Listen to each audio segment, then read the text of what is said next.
अस्सलाम वालेकुम नाज़रीन। मैं हूं याहिया जावेद बंडे और एक और नशिस्त के साथ आपकी खिदमत में हाजिर है।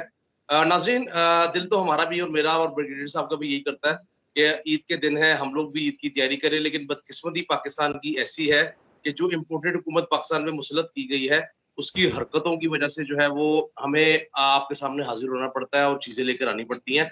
सबसे पहली चीज़ जो हरकत की इन्होंने इम्पोर्टेड हुकूमत ने, उसके ऊपर बात करेंगे कि साबिक वज़ीर-ए-आज़म के खिलाफ, इमरान खान साहब के खिलाफ क्या साजिश रची जा रही है। दूसरी इम्पोर्टेंट चीज़ ये है कि जो हलफ बर्दारी हुई है कल हमज़ा शहबाज की, उसके ऊपर उसको बड़ा आईनी कवर और कानूनी कवर देने की कोशिश की जा रही है। इसके ऊपर बात करेंगे और आखिर में ब्रिगेडियर साहब आपके सामने कुछ चीज़ें रखेंगे नाज़िम जोखियों केस के हवाले से कि एक तरफ जो है वो इस्लामाबाद हाई कोर्ट के जो चीफ जस्टिस हैं, उन्होंने जो बयान दिया रात को 3 बजे के हवाले से, और एक तरफ नाज़िम जोखियो है। तो अस्सलाम वालेकुम sir, welcome to the show. जी वालेकुम अस्सलाम। सर, सबसे पहले ये डिटेल्स बताइएगा कि साबिक वज़ीर-ए-आज़म इमरान खान साहब के खिलाफ जो है, जो साजिश रची जा रही है और शेख रशीद साहब के भतीजे जो हैं, उनके साथ क्या रवैया अपनाया गया है? बिस्मिल्लाह रहमान रहीम। यार मैंने पहले दिन से मैंने आपसे अर्ज़ किया है कि कुछ एक तो जो इम्पोर्टेड हुकूमत आई है और उसके अंदर जिस तरह क्रिमिनल इन्फेस्टेड लोग बैठे हुए हैं और जिस तरह पाकिस्तान के कानून की, पाकिस्तान के कॉन्स्टिट्यूशन की, पाकिस्तान के बुनियादी हकूक़ की धज्जियाँ उड़ाई जा रही हैं, उनका सबसे पहला रिफ्लेक्शन तो है कि कल मोहम्मद बिन सलमान से जब मुलाकात हुई तो वहाँ 2 इश्तहारी और एक बरतानवी शहरी, जो पाकिस्तान का शहरी क्लेम नहीं करता, मैं नहीं कहता, ये वो ख़ुद कहते हैं, वो उनको वहाँ पर अपनी मीटिंग में बिठाया गया था, जो इस मुल्क के बुनियादी असास के ख़िलाफ़ बहुत बड़ा मजाक और बहुत बड़ा तमाचा है। यानी आप एक डिक्टेटर बन गए हैं, जो उस डिक्टेटरशिप के मुताबिक जो फैसला आपके जहन में आप वो कर लें, क्योंकि आपको कोई चेक करने वाला नहीं है। असल में इसके ऊपर कोई एक्सप्लेनेशन होनी चाहिए, जो पाकिस्तान की अपना अदलिया की तरफ से, कि भाई आपने वो क्रिमिनल लोग, जैसे मैंने आपसे बताया, सर, वो क्रिमिनल दोनों वहाँ इन्फेस्टेड बैठकर पाकिस्तान के आईन और कानून को मुँह चढ़ा रहे थे बकायदा। पाकिस्तान और आईन कानून की धज्जियां उड़ा रहे, मैं आपको कह रहा हूँ, पाकिस्तान के बुनियादी कानून की। बुनियादी कानून हमने पहले एक्सप्लेन कर दिया कि एक क्रिमिनल आदमी जो है, उसको ना किसी जगह जॉब मिल सकती है, ना वो किसी डिपार्टमेंट में आ सकता है, ना वो किसी सिविल डिपार्टमेंट में। तो जब ये बुनियादी कानून है तो आप किस तरह क्रिमिनल्स को लेके, लेकिन चूंकि प्राइम मिनिस्टर बजाते खुद जराइम में इन्वॉल्व है और उसकी जराइम की तफसील आपको पता है, तो इसलिए यहाँ पे इखलाकी बेसिस जो है किसी रियासत के बनने के, कुछ मोरालिटी बेसिस भी होते, उनकी भी धज्जियाँ उड़ाई जा रही हैं, उनका भी मजाक उड़ाया जा रहा है। अब होगा क्या, बड़ी सीरियस सिचुएशन में हम दाखिल हो रहे हैं, और वो सीरियस सिचुएशन ये है कि पाकिस्तान का करप्शन में 128वां नंबर है, अगर आपको पता हो, करप्शन इंडेक्स होता है। अब जब इस हुकूमत का एनालिसिस होगा और इस जो अदारे जो हैं, जो अदारे करप्शन को आइडेंटिफाई करते हैं, जब वो इस हुकूमत की कैबिनेट का और इस हुकूमत के इकदाम का एनालिसिस तजिया करेंगे, तो पाकिस्तान को, अल्लाह माफ़ करे, अल्लाह माफ़ करे, रमज़ान का महीना, ऐसी बात नहीं करनी चाहिए, लेकिन हक़ाइक़ ही होते हैं, उनसे आप जान नहीं छुड़ा सकते। तो अगर वो अदारे इस क्रिमिनल कैबिनेट का और इन तरीक़ाकार का जो उन्होंने अडॉप्ट किया हुआ है, और जिस तरह इनके ऊपर फ़र्द जुर्म नहीं आयद हो रही है और इनको बाकायदा एक्सटेंशन पे एक्सटेंशन दी जा रही है, अगर उसका वो मायना करेंगे, अगर उसका वो एनालिसिस करेंगे, तो हो सकता है हम 138, 137, 134, 135, और अगर इसमें हो गया तो पाकिस्तान को इस लेवल पे जाके, अल्लाह ना करे, अल्लाह ना करे, अल्लाह ना करे, अल्लाह ना करे, तो फेल्ड स्टेट भी डिक्लेयर किया जा सकता है। और ये चीज़ जो है, नवाज शरीफ का बहुत क्लोज, जिसको care taker prime chief minister बनाया था, जिसको क्रिकेट बोर्ड का चेयरमैन बनाया था, नजम सेठी, वो एक मुकाले में जाके इंडिया में ये बात पहले ही कह चुका है और नवाज शरीफ को पता है। मेरा ख्याल ये है कि ये तो हुकूमत, ये तो मुल्क के खिलाफ काम कर रहे हैं। दे आर बुनियादी मुल्क की जो सरहदें हैं, जो असास है, ये उसको तबाह करने की कोशिश कर रहे हैं जो नवाज शरीफ एंड पार्टी है। बाहर बैठ के मुसैब से मुलाकात करके, रॉ से मुलाकातें, और ये जो चीज़ें अभी हो रही हैं, मैंने बताया नजम सेठी ने इंडिया में जाके एक मुकाला पढ़ा था जिसमें उसने पाकिस्तान को फेल्ड स्टेट डिक्लेयर किया, और नजम सेठी नवाज शरीफ का बहुत ज़्यादा करीब दोस्त है। तो ये तो ग्राउंड तैयार कर रहे हैं। पाकिस्तान के लोगों को समझ नहीं आ रही कि ये ग्राउंड तैयार कर रहे हैं किसी तरीके, क्योंकि इनकी इंडिया से यारियां हैं, इनकी इंडिया से क्लोजरशिप है। क्या मरियम ने नहीं कहा था कि हम सजन जंदाल हमारा फैमिली दोस्त है?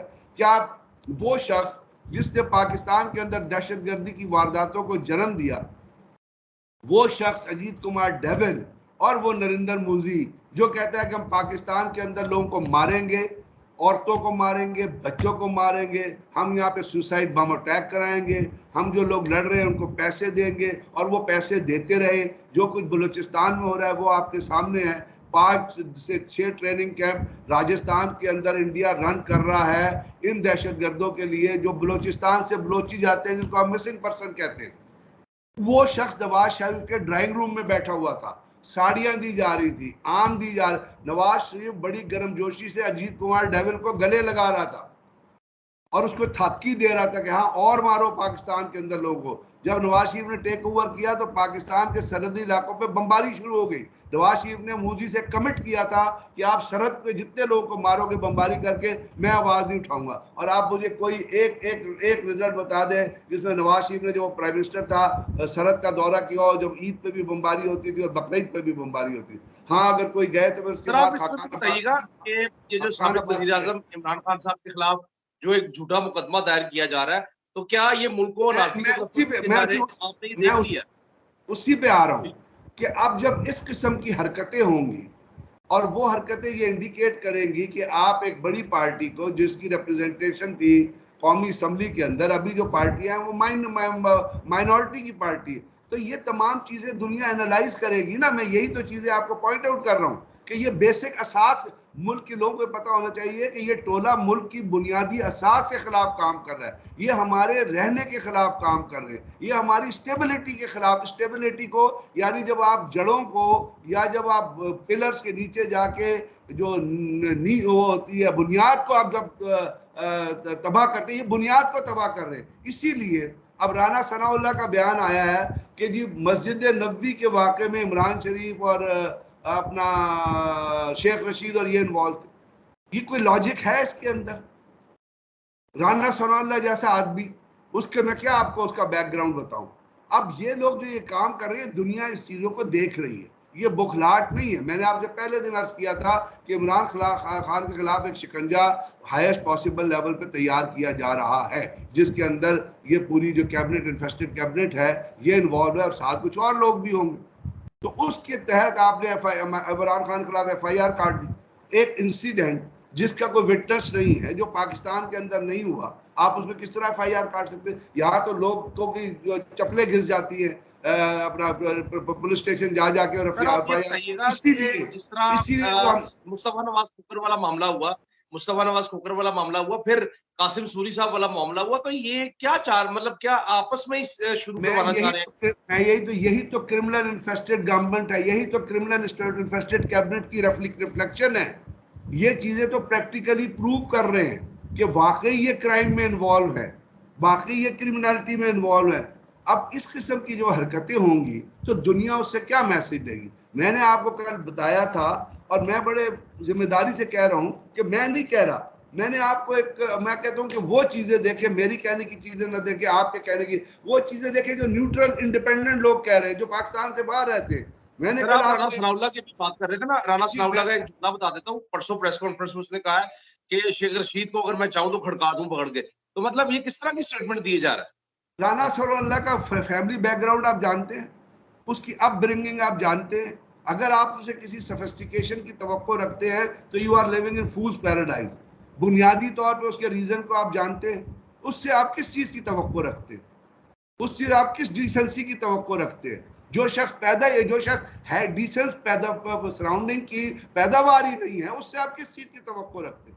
मैंने आपसे कहा था हमारी बात का, लोगों को मैंने कहा है, दावत दी है कि आप हमारी बात करने यकीन न करें। आप इमरान खान के बारे में मैंने आपको कल भी कोट किया था, इसको दोबारा रिपीट करूंगा कि पीटर ओब्रॉन है, एक बहुत बड़े जर्नलिस्ट है और डेली टेलीग्राफ के साथ बड़े रेजिडेंट एडिटर के तौर पर बड़ा अरसा रहे हैं, अब फ्रीलांस जर्नलिस्ट है। उनकी एक किताब है, उसमें आर्टिकल भी उन्होंने असॉल्ट ऑन ट्रुथ, उसमें उन्होंने कहा है, वो कहते हैं कि इमरान खान जो है वो बड़ा बोल्ड और बड़ा इमेजिन अपना करेजियस लीडर है और वो पाकिस्तान के अंदर करप्शन के खिलाफ लड़ रहा था। वो जो दो पार्टियों का जो माफिया था वो उसको तोड़ना चाहता था। लेकिन पाकिस्तान के अंदर जो सिस्टम है वो सिस्टम उसको वो चीज नहीं करने देता था। ये लोग पढ़ ले, असॉल्ट ऑन ट्रुथ नाम है, आजकल ये किताब भी अवेलेबल। तो बात ये है कि ये जो आप लोग जिनकी तरफ आप रेफर कर रहे हैं, इनका करेक्टर क्या है?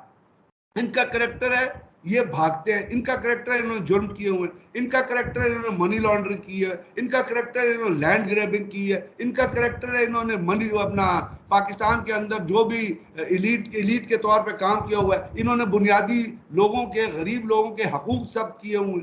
जो कुछ मॉडल टाउन में हुआ वो आपके सामने है।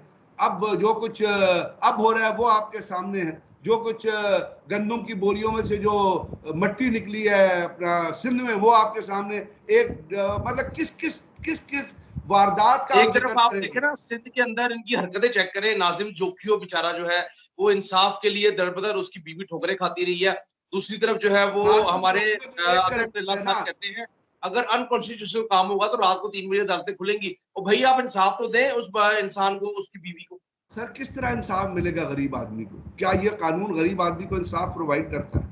पाकिस्तान के अंदर दो कानून चल रहे हैं, वो कहते हैं ठीक है अदालतें खुली रहती है, हम अदालतों की रिस्पेक्ट करते हैं और उनके बयान की भी रिस्पेक्ट करते हैं, लेकिन साथ हम जब चीज़ों को देखते हैं, ऑब्जर्व करते हैं, सामने रियलिटीज देखते हैं, तो हमें नजर आता है कि वहां तो इलीट्स के केसेस सुने जाते हैं रात को अगर अदालत होती है, वहां किसी गरीब का केस तो नहीं लगता। आप नासिर जोखियो जो है उसके उसको जिस शख्स ने मारा था उसकी बीवी चीख चीख के मर गई।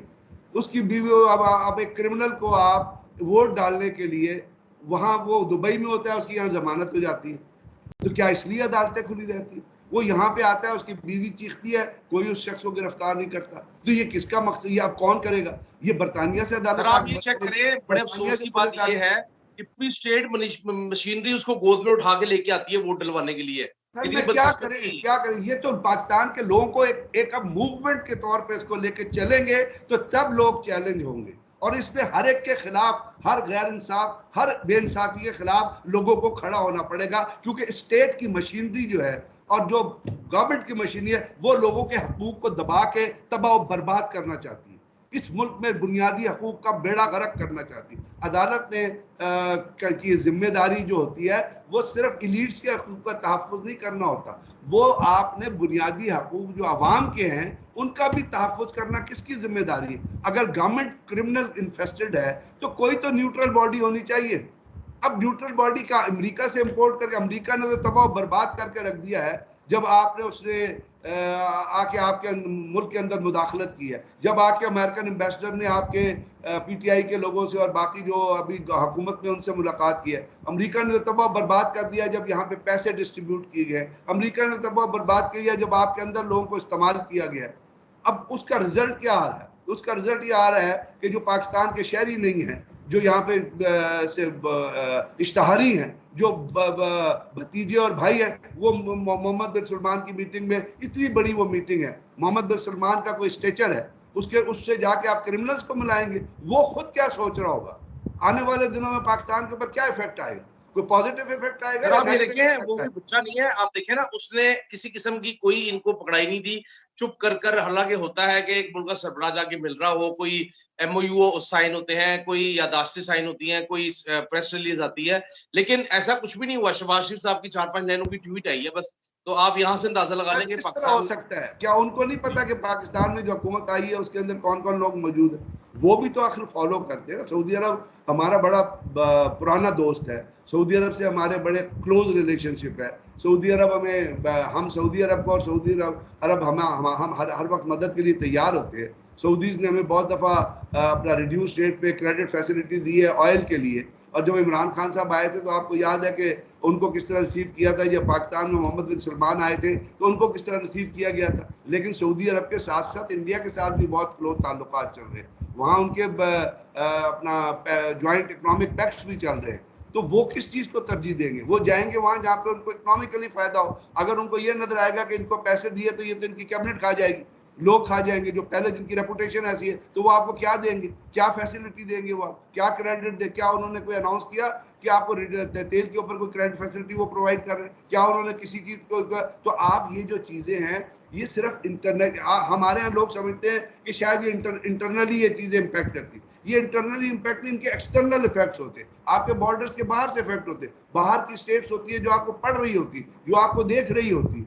तो ये तो अब मैक्रोन के लिए ट्वीट किया था शहबाज शरीफ साहब ने, उनको मुबारकबाद दी थी फ्रांस से, उसका कोई जवाब आया? उसका एक बड़ा नेगेटिव किसी और बंदे ने जवाब दिया है जो मैं टीवी पे दोहराना नहीं चाहता। साद रिजवी साहब ने जवाब दिया, बिल्कुल ऐसे ही है। तो ये बात जो ये चीजें हो रही हैं, ये और इमरान खान के खिलाफ आप जो FIR काट रहे हैं, बड़ी नीच हरकत है, बड़ी कमीनी हरकत है मैं कहूँगा। इससे गवर्नमेंट की बौखलाहट नहीं, इससे गवर्नमेंट का डर जाहिर होता है कि आप जो है वो किसी चीज, क्योंकि आप खुद क्लियर नहीं है, आपका जमीर के अंदर जुर्म पोशीदा है, तो आप इस किस्म की हरकतों, शेख रशीद या शेख रशीद का भतीजा या जो भी चीजें हैं, ये पब्लिक आउटरीच को और उभारेगी। अगर तो ये समझ रहे हैं ये किसी तरह, अगर आप मुझे बताइए, अगर ओशन ऑफ पीपल आ जाता है इस्लामाबाद के अंदर, लोग निकल आते हैं, सड़कों पे निकल आते हैं, जैसे वो इमरान खान जिस दिन गया, तो आप क्या करेंगे? What would you do? क्या करेंगे? अब क्या ऑप्शंस है आपके पास?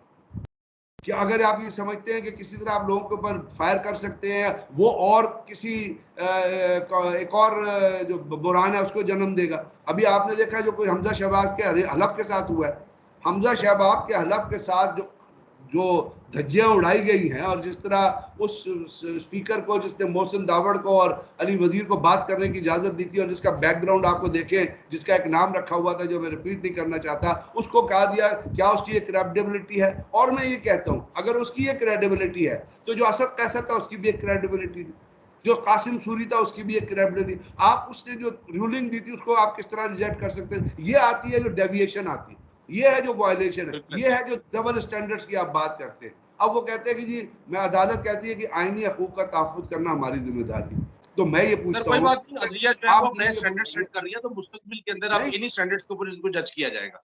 मैं ये कह रहा हूँ अगर वाकई आईनी हकूक का तहफ़्फ़ुज़ करना अदालत की जिम्मेदारी है, तो अगर अदालत क्या आईनी हकूक सिर्फ हमजा शहबाज से या अपना शहबाज शरीफ से या नवाज शरीफ से रिलेट करते? क्या आईनी हकूक मेरे से और मेरे मुल्क के अवाम से रिलेट नहीं करते? तो उनके हकूक का बिल्कुल तहफ़्फ़ुज़, ऐसे ही जैसे है, आप आपने दुरुस्त कह नासिर रहे हैं। जोकियों का जिक्र किया, जैसे अपना मॉडल टाउन का एक मामला है जहाँ फायर हुआ है, जैसे वो साहिवाल का एक केस था जहाँ पे लोगों पे फायर हुआ था, जैसे अपना सिंध के अंदर जो चीजें हो रही है और जो करप्शन हो रही है, मंजूर काका जो कर रहा है, वो भी तो आईनी हकूक के तहफ़्फ़ुज़ के अंदर आता है। उसकी उसको तहफ़्फ़ुज़ करना, आप बताइए। यहाँ तो वो है मर्डरर जो है, जो शाहरुख जुताई वाला केस, आपको जो लोगों को मारते हैं वो बाहर लेके विक्ट्री साइन बनाते हैं, ये है आपका बुनियादी तौर पे जो सिस्टम का मजाक उड़ाया जाता है और कानून का मजाक। तो अभी अब वो अताउल्लाह तारर कहता है कि ये आईनी बुरान खत्म हो गया, और आईनी बुरान ने तो जन्म लिया है। आपको इस आईनी, पाकिस्तान इस वक्त कॉन्स्टिट्यूशनल पैरालिसिस में है, इसलिए कि बिल्कुल जो ऐसे ही है, उस्मान बिल्कुल ऐसे ही बुज़दार है उसका इस्तीफा एक्सेप्ट नहीं हुआ है। गवर्नर और सदर जो है वो इसमें फरीक है, उनको सुना नहीं गया है। गवर्नर को उसने इस्तीफा भेजा था, प्राइम मिनिस्टर को उस्मान बुज़दार ने। उस्मान बुज़दार को इतना इफेक्टिव चीफ मिनिस्टर नहीं था, Usman Buzdar was another failure, लेकिन फिर भी टेक्निकली तो वो चीफ मिनिस्टर था, उसने वो भेजा इमरान खान को। अब वो वापस, गवर्नर कहता है मुझे इस्तीफा नहीं मिला। जब तक गवर्नर बिल्कुल उसको ऐसे ही, आप एक्सेप्ट दुरुस्त कह रहे हैं। करेगा। अब उस्मान बुज़दार की कैबिनेट ने भी कल मीटिंग की है, उन्होंने कहा, तो ये तो कॉन्स्टिट्यूशन पैरालिसिस पर शुरू हुआ है। आप खुद कहना शुरू कर दे इसलिए कि आपके दादा ने जाके जजों की खरीद फरोख्त शुरू की थी, तो वो तो एप्लीकेबल नहीं होगा, क्योंकि पाकिस्तान के अंदर जो लोग काम कर रहे हैं वो उनकी बुनियाद, उनका बैकग्राउंड ही जो है वो झूठ और धोखे से ताल्लुक रखता है। इसलिए आपके मुल्क में इस वक्त ऐसी चीज आई हुई है जिसमें दुनिया आपको बड़े गौर से देख रही है, और दुनिया बहुत गंदे रिमार्क्स पास कर रही है आपके बारे में। यहाँ पे किसी चीज को आप बाहर चले जाएं, लोगों से बात कर लें, कोई चीज किसी चीज को अप्रिशिएट नहीं किया जा रहा, इसलिए कि जो मैं आपको फॉर्मेशन एक है। बात बताऊं, लोगों के अंदर तो इसराफ पाया जा रहा है और लोग इस चीज के ऊपर नजर रखे हुए हैं कि ये क्या कुछ हो रहा है पाकिस्तान के अंदर, और लोग इस चीज का इजहार भी कर रहे हैं। आपके सामने बहुत सारी चीजें आ रही हैं, लोग निकल रहे हैं बाहर और लोग जो है वो बाकायदा कह रहे हैं कि सिलेक्टेड हुकूमत नामंजूर। सर अब लास्टली बिल्कुल इस पर कमेंट कीजिएगा, फिर मैं क्लोजिंग की तरफ चलता हूँ, फिर इंशाल्लाह ताला हम अगली नशिस्त के साथ भी जल्द हाजिर होंगे। जी मैं यही तो अर्ज कर रहा हूँ कि आप सर्वे करें और वो तमाम चीजें साफ जाहिर हैं। अब हमारे यहाँ जिस तरह की चीजें हो रही हैं, या जो कुछ बातचीत, हम बहुत बड़े इकोनॉमिक पैरालिसिस में खड़े हुए हैं इस वक्त। एक बहुत बड़ा आपके ऊपर चैलेंज है, उस चैलेंज के अंदर अगर आप एक और पॉलिटिकल चैलेंज क्रिएट कर लेंगे, जैसे अगर इमरान खान के खिलाफ आप FIR करेंगे, शेख रशीद के खिलाफ FIR करेंगे, लोगों को अरेस्ट करने की कोशिश करेंगे, तो आगे जो इनस्टेबिलिटी है पाकिस्तान के अंदर, उसको आप दो से ज़रब देके और मजीद इनस्टेबिलिटी कायम करें। ज्यादा जब बढ़ाएंगे, बिल्कुल ऐसी अनस्टेबल आप करेंगे, इनस्टेबिलिटी करेंगे, तो प्राइस हाइक होगी, फिर लोगों बड़ी की हैरानकुन डिमांड, बात है, बिल्कुल सप्लाई और अनफॉर्चुनेट। डिमांड का मसला होगा। तो क्या चले आपकी हुकूमत बन गई, अब बन गई आपकी हुकूमत, you are minister, you are chief, तो कोशिश तो फिर ये होनी चाहिए कि इस मुल्क के लोगों को रिलीफ और इस मुल्क के लोगों को एक बेहतर माहौल प्रोवाइड हो। और पॉलिटिकली जो आप जमहूरियत की जो डेफिनेशन है, जिसमें तमाम पार्टियों को पाकिस्तान के मुताबिक खुल के काम करने की आज़ादी है और अपने प्रोटेस्ट रिकॉर्ड कराने की आज़ादी है, उसको आप उस माहौल को, उस एटमॉस्फेयर को आप मजबूत करें। और उसके साथ साथ अदारों का की जिम्मेदारी ये बनती है, खासतौर पे हमारी अदलिया की जिम्मेदारी ये बनती है कि वो जो चीज़ें हैं, वो फैसले हैं, उनको अवाम के बुनियादी हकूक़ को सामने रख के भी करें, सिर्फ इलीटिज़म की तरफ ना जाएं, जो एक बहुत गलत रवायत को जन्म दे रहा है। आज आप पाकिस्तान के किसी शहरी से पूछते हैं, वो आपको नहीं कहता कि गरीब को इंसाफ मिलता है। इतने अरसे से कोई केसेस नहीं सुने जा रहे हों, सिर्फ अगर केसेस चल रहे हैं, अब के आज चल रहा है वो एक दो फैमिली से रिलेटेड चल रहे, तो क्या ये फैमिली ओरिएंटेड मुल्क है? क्या ये फैमिली ऑक्युपाइड मुल्क है? क्या इस मुल्क के अंदर जिस फैमिली को सुन रहे हैं, क्या उनकी कोई कंट्रीब्यूशन है इस मुल्क के अंदर पाकिस्तान की आज़ादी से पहले वो जो काम करते थे वो आपको पता है, और उनके साथ जो लोग लगे हुए हैं उनका भी आपको डिटेल उठा, तो ये अच्छी रवायात नहीं है। पाकिस्तान के अंदर ये रवायात अच्छी नहीं है। मैंने आपसे बारहा बड़ा अर्ज दुरुस्त किया करते हैं, कि हमारी सरहदों सिंपैथी पे असर नहीं है बहुत हमारे। सारे खतरात हैं। इंडिया के प्राइम मिनिस्टर ने कि वो डिफेंस मिनिस्टर ने एक स्टेटमेंट दी है जो आपकी नज़र से गुजरी होगी, वो भी पाकिस्तान के अंदर कोई फिजिकल एक्शन के तौर पर अपने बयान दिया है। तो क्या इन चीज़ों के अंदर हम इस किस्म की जो चीज़ें कर रहे हैं, और इसका सिर्फ एक हल है आज की तारीख में कि आपको चाहिए कि जल्द अज जल्द इलेक्शंस की तरफ मूव करें। और अगर किसी तरीके से भी कोई चीफ इलेक्शन कमिश्नर की कोई प्लानिंग है और वो कुछ करना, तो वो एक कैटास्ट्रॉफी को इलेक्शन और करवाए एक जाए, और क्राइसिस। सर देखिए, इलेक्शन जितनी जल्दी होंगे मुल्क के अंदर, उतनी जल्दी इस्तेकाम आएगा और दोनों की तरफ एक्सेप्टेबिलिटी आएगी। और पाकिस्तान जो है, जो एक जमूत का शिकार हो चुका है, उसको चलने में, आगे चलने में आसानी पैदा होगी। अगर ऐसा नहीं होगा तो बदकिस्मती यही है कि पाकिस्तान के अंदर खाना जंगी का खदशा है और ये मजीद बढ़ेगी। अभी के लिए मुझे दीजिए इजाजत, आपसे मुलाकात होगी इंशाल्लाह अगली नशिस्त के अंदर। तब तक के लिए अल्लाह हाफिज।